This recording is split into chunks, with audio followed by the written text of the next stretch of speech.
মাঠে ড্রয়ের হতাশা নিয়ে শেষ বাঁশি বাজলেও গ্যালারির ভক্তদের প্রতি ভালোবাসা কমেনি ক্রিস্টিয়ানো রোনালদোর। ম্যাচ শেষে স্টেডিয়াম ছাড়ার সময় হাসি মুখে ভক্তদের অটোগ্রাফ দেন তিনি, কিন্তু চোখে মুখে ফুটেছিল না পুরোপুরি সন্তুষ্টির ছাপ।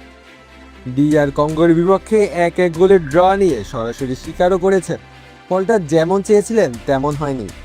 ম্যাচে পর্তুগালের পারফরমেন্স নিয়ে প্রশ্ন উঠলে রোনালদো শুরুতে পাল্টা প্রশ্ন ছুড়ে দেন, কিসের কমতে ছিল।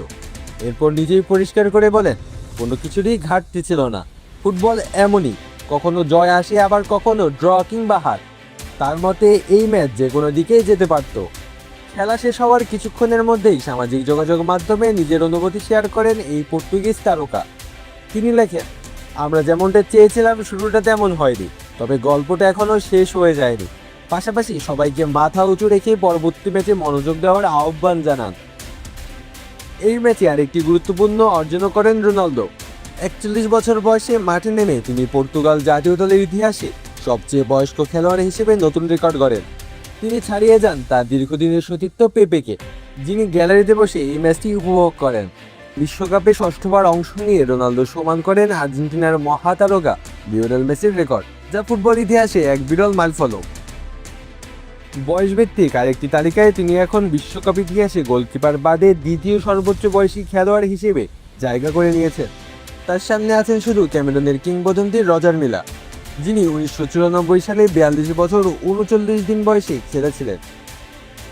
ফুটবল বিশ্লেষকদের মতে বয়স 41 হলেও রোনালদোর ফিটনেস, শৃঙ্খলা এবং গোলের ক্ষুধা তাকে এখনও বিশ্বমঞ্চে আলাদা করে রাখছে।